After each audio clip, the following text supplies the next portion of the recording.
Hello, guys. Welcome back to SWS Boxing. Delighted to get Jack Gladman on. He's you're a matchmaker, aren't you? Yeah, matchmaker, and I'm just going into management. Oh, okay. So we'll talk about firstly before we review the show that was on last week. Talk about how you sort of got into the sport of boxing and matchmaking. So I've always been a boxing fan. I've been a boxing fan for I don't know, probably since I was a kid, really. And then one night during the pandemic, my mate had a sort of virtual birthday party. He went off, and me and my other mate who went to a lot of boxing together, um, were having a chat, and we were just sort of fantasy matchmaking, like Wilder, Joshua, blah blah blah. And I said the problem is people like go, and then we got down to prospects, and I said, well, the problem is people go from fighting journeyman, and then they just randomly jump into like the British title, and there's Yeah. no sort of middle. And my mate said, well, do something about it then. So initially, I wanted to be a manager, and there's rules around that, and you have to have been in boxing 3 years. So I applied for a matchmaker's license, but then the pandemic was going on still, and so I almost forgot about it, and I just got a random text one day from the northern area saying, "You've been invited for a meeting. We've considered your application. We'd like to offer you a meeting to come and apply for your license. We'll give you the interview." So I went to the interview. They decided I was fit to be a matchmaker, and so I went through the process. Started work with someone, with a promoter. It didn't exactly work out, so I walked away, and I got ill off work from. I used to work as an apprentice teaching assistant, and I actually got injured, so I couldn't go into work. And I got a message one day from a promoter just saying, "Look, have you still got a matchmaker's license? Would you like to do a bit for us?" And I was ill off work. I thought, you know what, I'll just do a bit and see if I still like it, whatever. Did it, and it sort of snowballed and took off, and eventually it became a full-time job. Like, this is what I do for a living. I work in boxing 24/7. Yeah, and you're putting on some good fights. I mean, I've seen a few of the shows and watched a few of the shows you've been matchmaking, and there've been some top quality fights on the cards. Thank you. I'll take that as a compliment. But I mean, it's it's come a long way from doing four rounders. I've been involved in a European WBO European title. I've been involved in fights on that have been ended up on Boxer, Matchroom, Queensbury, Fasserman. I think there's probably other ones, but I don't don't think I've done anything in America. Well, hopefully one day you'll do something in America. Well, fingers crossed if you keep I've doing done what you're doing. Malta. I've done Malta. That was interesting. Was that Um, the Dennis Hobson show? That one? it was a fight on there. It was Ryan Farrag's comeback fight when he had been out the ring for 3 or 4 years. So I brought a Bulgarian across to Malta, and uh, obviously Ryan did what he did and stopped the guy, but and came back, and then about 2 fights later fought for the Commonwealth title in a losing effort. And I believe he won a Commonwealth title the other day. So Yeah. yeah, I mean, I have been involved with helping with the matchmaking of a former world champion now, former, but so I mean, I've been involved with some decent level people. Hmm. And yeah. So yeah, whose show was it last week that you were helping out? So it was um, a Dennis Hobson show with a lot of Mo Pryor fighters in the northeast. So Mo helped out to pad out the card, and Dave Westcott helped out running it. So did Max. Max Jenkins was up there as a representative for Dennis. So it worked out as a good show. It was supposed to be, I think initially it was going to be 10 fights, but it ended up as only six. But there were 6 fights where we went into it, and I'll be honest, we went into it thinking this is not the best show in the world, and it actually turned out to have 6 really high quality fights. Yeah, I mean we'll talk about them now. The first fight you had was a debutant, Matthew Borland. He stopped Louis Smithson in the first round, and of course, Louis had a half and half record. He was 1-2 at the time, so a tough fight to take on your debut. Yeah, it was. He only took that fight on the Wednesday, because he had an opponent. There was a medical issue with the initial opponent, so we ended up with Louis came in and said, "Well, I'll take the fight." He was like, "I'll get paid. I'll take the fight, but I'm going to come and have a go." And I was actually in Louis' corner for that fight. Do you Because do cornering as well? yes, I'm a second. So I was actually in Louis' corner because his trainer couldn't make it up, because it was such short notice.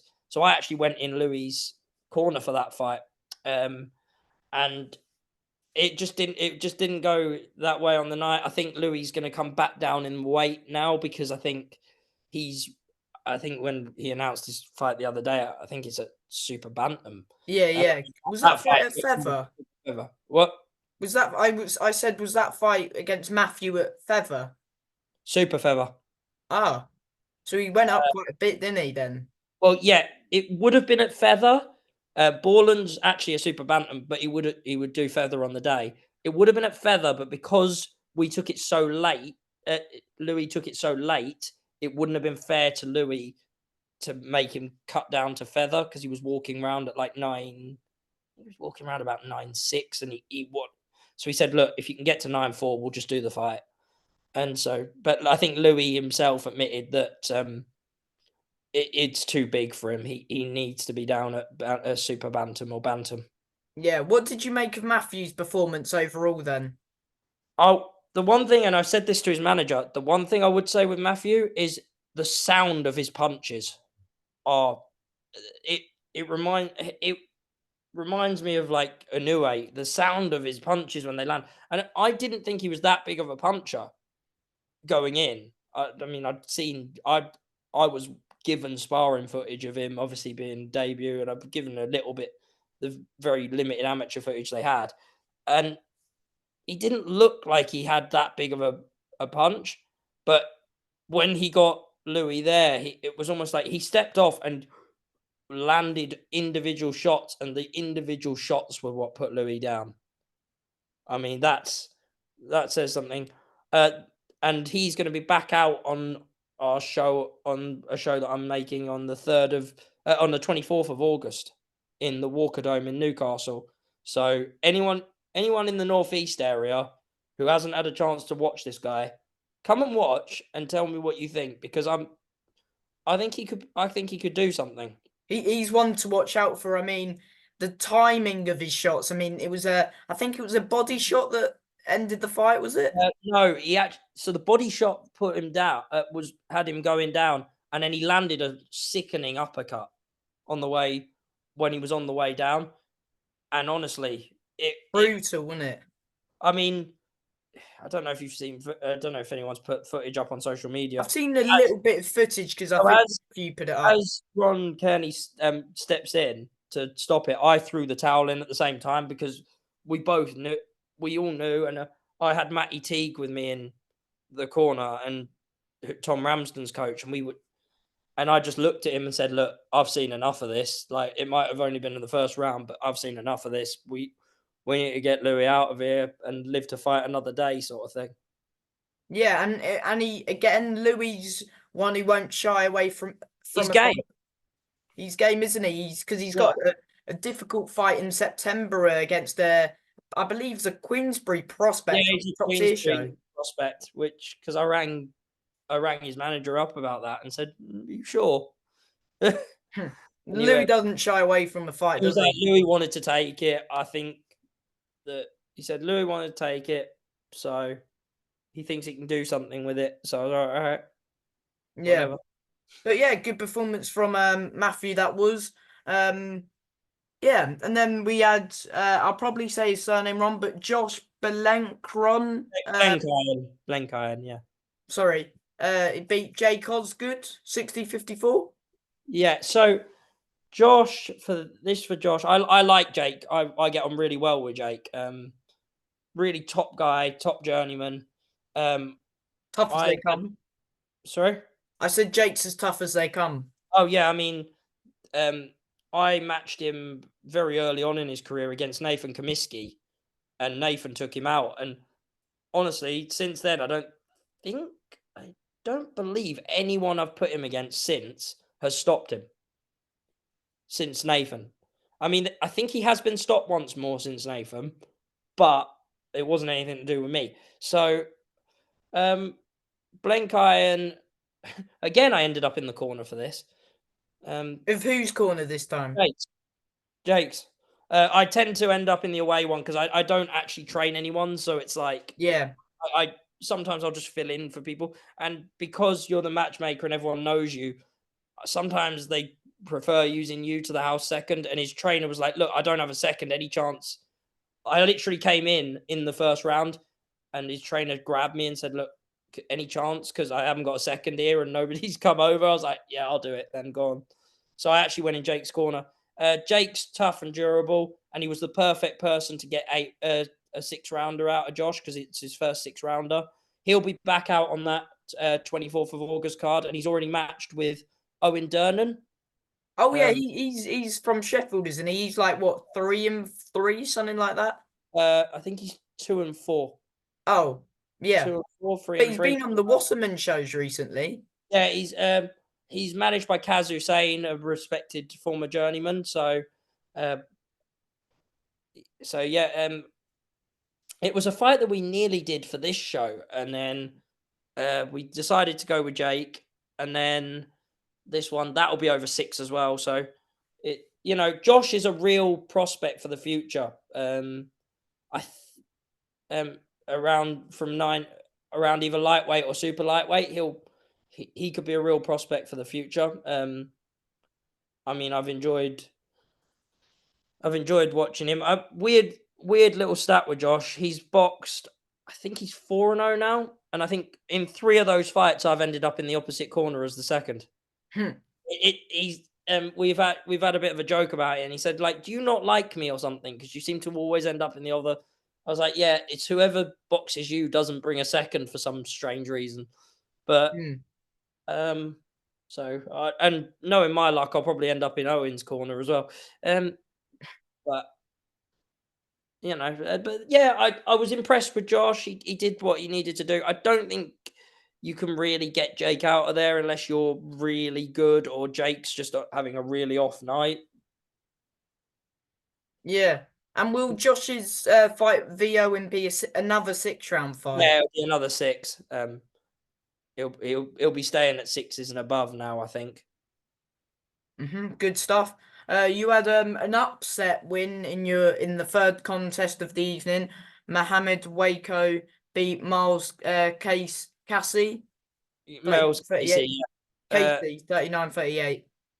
Yeah, so that was a bit of a shock. But Miles has had a bit of a stop-start amateur career. So he was very good about 10 years ago. He represented Ireland at the European Championships, and went away, had some children, came back, got beat in the Irish elites. I think 2023 or 24, yeah, 23, and then turned over. And when he turned over, there was a bit of a thing. So he's at his nickname that I actually created his nickname. He was nicknamed the Irish Lomachenko because no one would fight him.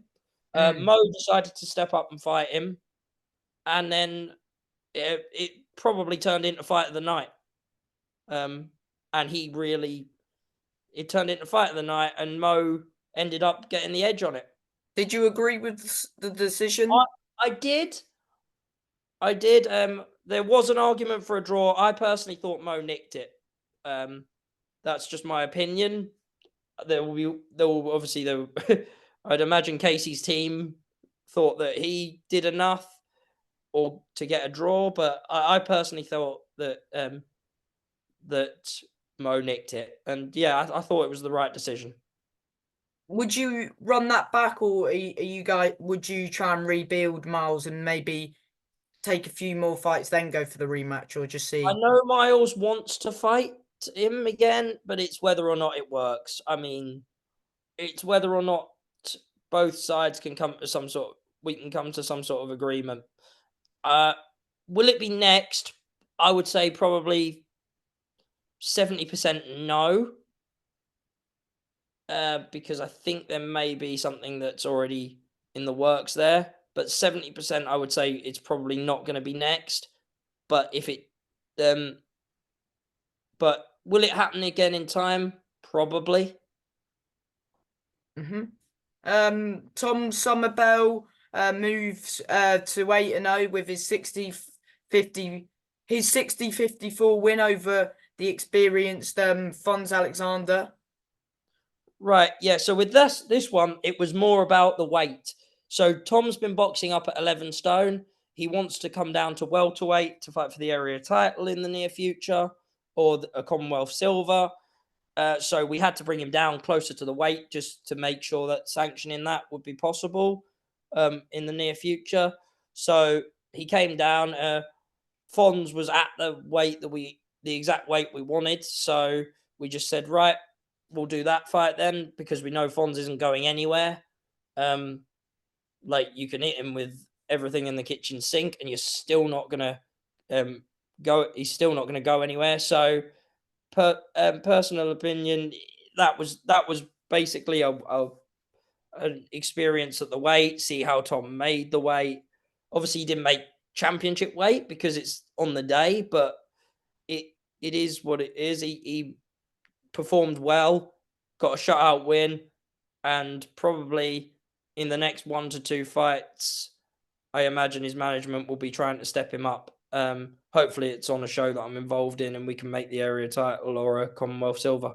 Who's got the area title at the minute at that weight? Uh, it is vacant, but it's being fought for on a Matt Job show. Ewan McKenzie? Between Ewan McKenzie and Tom Hill. So is there an opportunity for the winner of that?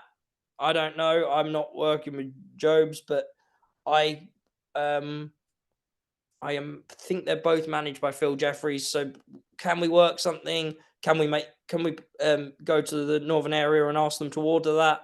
It's a conversation for Dennis Hobson because he manages Tom. I don't manage him. If Dennis wants that ordered, I'm happy to do it on his behalf, or he can do it himself. I don't mind. But who knows? I know Tom enjoys boxing on our show, on our shows that are supported by Dave Westcalf up here. They're both they both enjoy working with Jobs. So would that make sense? Possibly. Will it end up with a situation where the northern area may have to order it? Maybe. But if we're going down this, is there a possibility that Tom goes back up to 11 stone and fights for the super welter one, which is vacant? That's also possible. I don't know. It's a conversation for their teams. I will do as instructed when it comes to that sort of thing. Hmm. And of course, yeah, the next fight, Liam Coopin v Tom Ramsden, ended in a draw, 38-38. Yeah, I again in the corner of Ramsden. So it was like it was turnabout was fair play. I let Matty came with me for the fight involving my Louis. So then I went with them for Tom. And do you know what? I thought Tom nicked it on the night. But I think a draw was a fair result. I thought Tom nicked it on the night, but you know what? I'm watching it from in their corner, so that's probably influenced it a little bit in my head. I thought Liam boxed well. I thought Tom boxed well. I don't. I think Liam will learn from this, and he's going to be back out on the 24th as well. Not in an immediate rematch, by the way. It is they're going to build him back up, and then will we see that rematch down the line? Probably. I'll be honest, they probably Because will Tom's do it. been getting some good upset, well, draws and wins as well quite recently. Yeah, the side note with Tom, his first fight back in about 8 years or 5 years or something. I don't have his record in front of me, but his first fight back, Callum Walton, I actually put together. So I gave him his first fight in years, and to see the improvement he's made since then, he's decided to go on the road, which is a hard life. But do you know what? He's getting some good results on the road. He's a tough and good operator.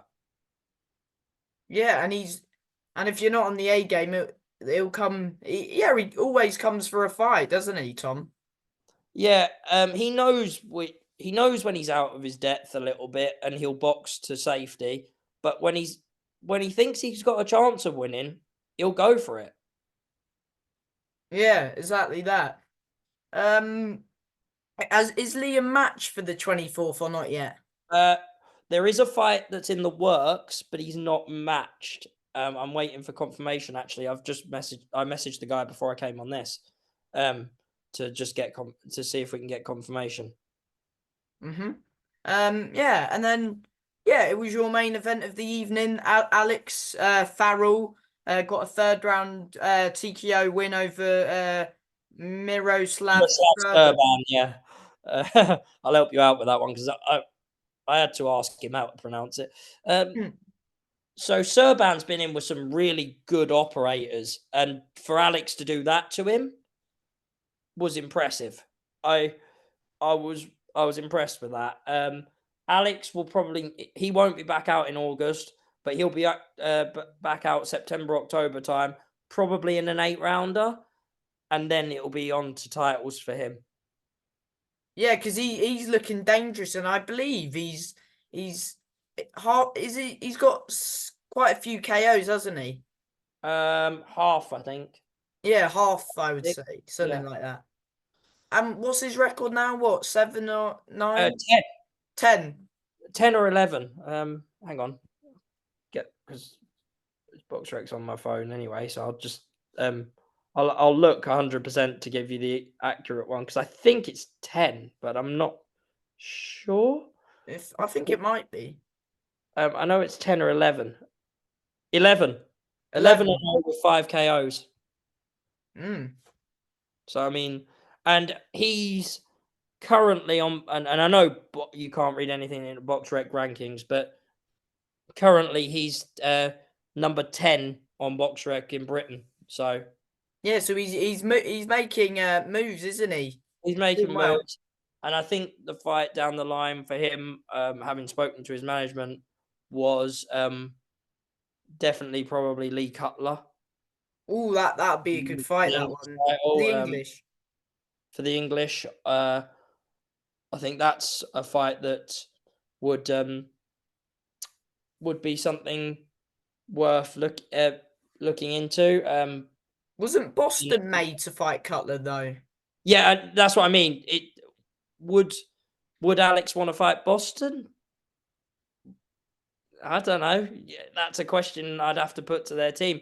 But I think this rounder that would be September October time, and then I think those are the types of fighters we're looking at. Boston, Cutler.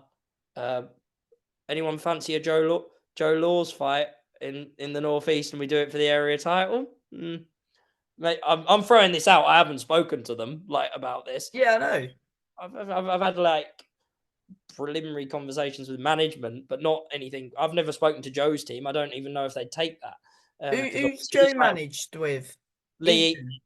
Yeah, he's with Lee Eaton, who I get on okay with. So, but would that be possible? Probably not, because obviously he's busy and he's fighting Tyrone McKenna, and I believe that's for a WBC. Isn't it Aaron? I thought it was Aaron. Aaron McKenna, sorry, yeah. It's because I've got Tyrone McKenna on my brain because I've been talking about him earlier. Oh, he's fighting in August, isn't he? Yeah, this is no. Tyrone McKenna. Yeah, Yeah, Joe's fighting in August. yeah, they're both fighting in August, but yeah, they're both fighting in August. I don't get know. confused with all the McKennas. There's about 1 million of them. That should be a rule. You're only allowed to have one in a family because it's getting ridiculous. Yeah. Anything else you want to mention? Do you want to shout out anybody that you work closely with? So I work closely I'm the main matchmaker. I've got a show August the 11th. A Six of the Best show, which is Mark Bateson, and it's with Henry Wart in association with Henry Wharton's management, which has got on it. It's got George Davey. I'm reading this out because I can't actually remember it off the Yeah, top. George Davey, Connor Meanwell, I remember seeing. Yeah, Fahim Mustaqim with a man we've already mentioned, Jake Osgood. Kurt, Nathan Shepard and Shane Smith are going at it. Kurt Bromberg is hopefully finally returning to the ring, pending medicals, against Gennady Krishvecki. Mm-hmm. And yes, I pronounced that right for once. Honestly, I think I might have even spoke to Gennady about this. I'm like, how do you pronounce your last name? Jack Marshall is fighting Tony Morton out the same stable as Jake Osgood. So Yeah. Tony.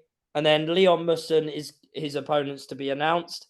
And then most of these are still TBA because it's in October. But I'm working closely with Anthony Manning as his matchmaker down in Birmingham. And Mr. Osgood is out again on that against Dylan Clift. And Remy Boxill is boxing Josh Cook on that card as well.